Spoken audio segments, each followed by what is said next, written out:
Welcome to আজকে আপনাদেরকে একটা মিশিগানের গল্প শোনাতে চলেছি। তৈরি থাকুন মিশিগানের একটি গল্প শুনতে।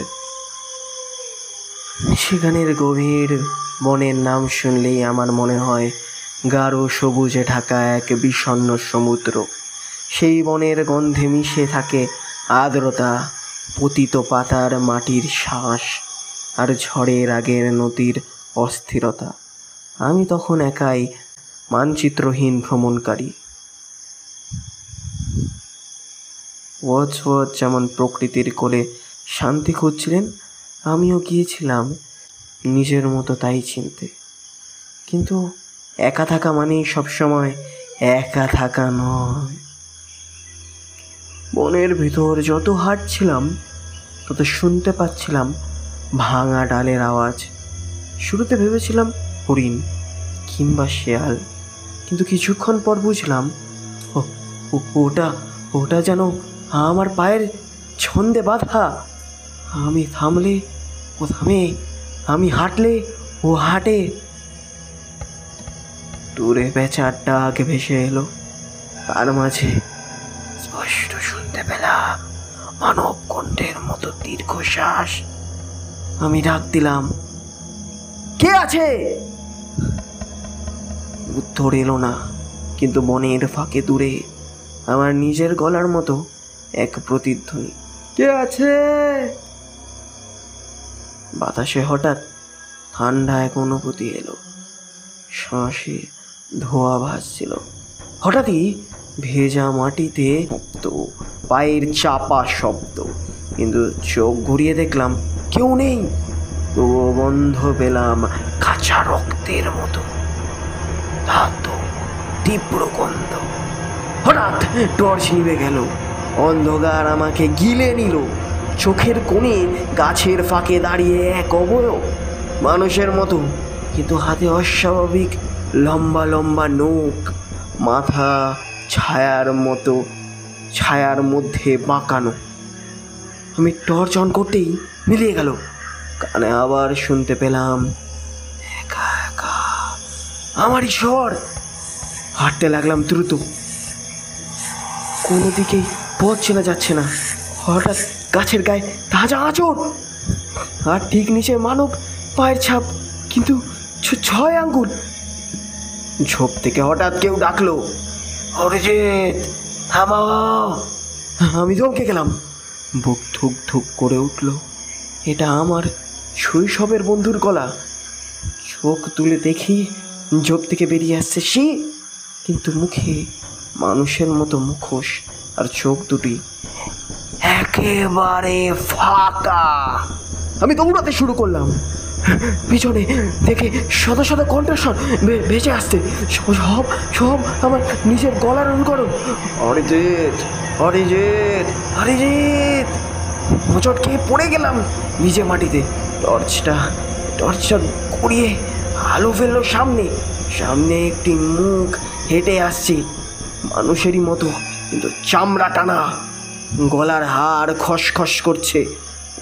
ওটা ঝুঁকে এলো, তুমি তো একা নও। চোখ বন্ধ করলাম, নিস্তব্ধতা। আবার চোখ খুলে দেখি বন খালি, শুধু চারপাশে অসংখ্য পায়ের ছাপ, সবগুলো 6 আঙ্গুলের। শেষে বুঝলাম ওরা আমার ভেতরই ঢুকে গেছে।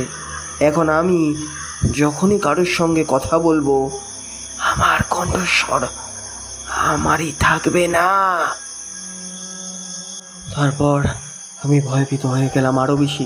আমি দৌড়াতে লাগলাম মরিয়া হয়ে। গাছের ডাল আমার মুখে আঁচড় কাটছিল, কাদা ছিটে ছিটে উঠছিল। কিন্তু ভয়ানক ব্যাপার হলো, আমার নিজের দৌড়ানোর শব্দের সঙ্গে সঙ্গে পিছন থেকে আসছিল ঠিক একই রকম আরেকটা দৌড়ানোর শব্দ। যখন আমার ছায়ার মতো আমাকে নকল করছে কেউ, কিন্তু অর্ধেক পা পিছিয়ে। পিছনে তাকাতে চাইলাম না, কিন্তু গলার কাছে আমার মতো চাপ অনুভব করলাম, যেন কেউ খুব কাছে এসে নিঃশ্বাস ফেলছে। আমি ঝোপ সরিয়ে এগোতে চাই, দেখলাম গাছের ফাঁক থেকে লম্বা এক অবয়ব হঠাৎ বেরিয়ে এলো। মুখ অর্ধেক মানুষের মতো, অর্ধেক অর্ধেক হরিণের খুলির মতো, চোখ জলজল করছে। আমি বাঁ দিকে দৌড়ে পালালাম, কিন্তু অবাক হয়ে গেলাম, সামনে আবার ওই দাঁড়িয়ে আছে, যেন পথ কেটে আগেই চলে গেছে। তুই পালাতে পারবে না, আবার আমার নিজের গলার মতো শোনালো। আমি একদমে ছুটলাম স্রোতের দিকে। পায়ের নিচে পাতলা বরফ ভেঙে কাদা ছিটকে পড়ছিল, শ্বাস নিতে কষ্ট হচ্ছিল, কিন্তু সেই নকল পদক্ষেপ প্রতি মুহূর্তে কাছে আসছিল। হঠাৎ কানে শুনতে পেলাম ডজনখানেক পায়ের শব্দ একসঙ্গে দৌড়াচ্ছে, কিন্তু আমি তো একাই ছিলাম। অনেক চারপাশ কেঁপে উঠছিল, সব দিকে একই শব্দ, আমারই পায়ের ছাপ, আমারই দৌড়। আমি হোঁচট খেয়ে গেলাম কাদার মধ্যে, হাতে ভিজে টর্চ গড়িয়ে দূরে চলে গেল। আলোতে দেখলাম আমার মতো অন্য একজন দৌড়াচ্ছে, আলো থেকে আলোয়, ঠিক আমারই শরীর, আমারই মুখ, কিন্তু চোখ দুটো ফাঁকা আর মুখের চামড়া ছিঁড়ে ঝুলছে। আমি উঠে দৌড় দিলাম আবার, কিন্তু আবার অনুভব করলাম গাছগুলো যেন দৌড়াচ্ছে, আমার দিকেই এগোচ্ছে, রাস্তা আটকে দিচ্ছে। আর পিছন থেকে অরিজিৎ, অরিজিৎ, অরিজিৎ। আমি জানতাম এই দৌড় থামলেই শেষ। মরিয়া হয়ে অন্ধকারের ভেতরে ছুটতে লাগলাম, যেন মৃত্যু পিছন নিয়েছে। আমি দৌড়াচ্ছিলাম প্রাণপণে, কিন্তু হঠাৎ সামনে একটা গাছের গোড়ায় আলো পড়লো।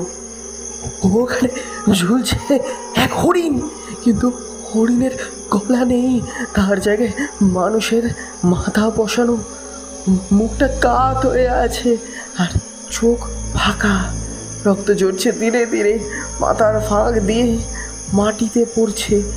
সে রক্তে লেখা থামো। আমি ভয় পেয়ে পেছনে ফিরতেই দেখলাম একটা গাছের ডালে মানুষের হাত গুজে রাখা, যেন ডালটা হাড় দিয়ে পেরে উঠেছে। সে আঙুলগুলো নড়ছে ধীরে ধীরে, যেন আমাকে ডাকছে। আমি ছুটলাম আবার, কিন্তু প্রতিটা গাছে কোথাও না কোথাও মানুষের শরীরের টুকরো, কারো পা, কারো চোখ, কারো কাটা চোয়াল ঝুলছে, এমনকি পায়ের নিচে মাটিতে নরম হয়ে উঠলো। ঝুঁকে দেখলাম আমি আসলে হাড়ের স্তূপের ওপর দৌড়াচ্ছি, শত শত মানুষের পাঁজর, খুলি আর ভাঙা দাঁত। তারপর হঠাৎ আমার টর্চের আলো গিয়ে পড়লো এক বিশাল অবয়বে। ওটা হাঁটু গেড়ে বসে আছে আর নিজের মুখ ছিঁড়ে ছিঁড়ে টেনে খুলছে, যেন মানুষের চামড়ায় মুখোশ হিসাবে খুলে ফেলা যায়। তার নিচে লাল রক্তমাখা দাঁত, কোনো ঠোঁট নেই, শুধু হাড়ের মাড়ি। ওটা আমার দিকে তাকালো। তোর মুখটা লাগবে। আমি দৌড়াতে লাগলাম মরিয়া ভাবে, কিন্তু গাছের আড়াল থেকে হঠাৎ হাত বেরিয়ে এলো, চামড়া ছাড়া, হাড় বাড়ানো, রক্তে ভিজে থাকা। সেটা আমার জামা ছিঁড়ে ধরলো, টানতে লাগলো। আমি ধাক্কা মেরে বললাম। শ্বাস কাঁপছিল, বুক হেঁটে যাচ্ছিল, চারপাশে একসঙ্গে শত শত মানুষের হাসির শব্দ, আবার হঠাৎ সব নিস্তব্ধতা। শুধু সামনে দেখতে পেলাম একটা বিশাল গাছের গায়ে ঝুলানো আমার নিজের মুখ, চোখ দুটো কাটা, ঠোঁট সেলাই করা আর রক্তে শুকিয়ে গেছে গাছে লেগে থাকা আমার দেহের অবশেষ। আমি ধমকে গেলাম, তারপর পেছন থেকে তাই দেখা নয়। আমি থেমে গেছি, পেছন থেকে ভারী নিঃশ্বাসের শব্দ আসছে। চোখ বন্ধ করলাম, হঠাৎ সব থেমে গেল। শত শত ফিসফিসানি, দৌড়ের শব্দ, গাছের নড়াচড়া, সব কিছু মিলিয়ে গেল। আবার চোখ খুলে দেখি মন শান্ত, আকাশে ফিক করে ভোরের আলো ফুটে উঠেছে, পাতায় শিশির ঝলমল করছে। চারপাশে আর কোনো রক্ত, কোনো ছোপ, কোনো অবয়ব নেই। আমি হাঁপাতে হাঁপাতে দাঁড়িয়ে রইলাম। আলোয় মনে হচ্ছিল সব কিছুই হয়তো কেবল দুঃস্বপ্ন, এক রাতের বিভ্রম। আমি হাঁটতে হাঁটতে বনের বাইরে বেরিয়ে এলাম। দূরে রাস্তা দেখা যাচ্ছে, গাড়ির হালকা শব্দ, মানুষের পৃথিবীর স্বাভাবিক কোলাহল। আমার বুক ভরে উঠল এক অদ্ভুত শান্তিতে। আমি বেঁচে গেছি, আমি ফিরে এসেছি। কিন্তু যখন গ্রামের দিকে নামছি, রাস্তার পাশে কাদায় আমার চোখ আটকে গেল। সেখানে এক জোড়া তাজা পায়ের ছাপ, ঠিক আমারই পায়ের মতো, কিন্তু প্রতিটি পায়ে কিন্তু কিন্তু আমার পায়ের ছাপেও আমি দেখতে পেলাম 6টি আঙ্গুলের ছাপ।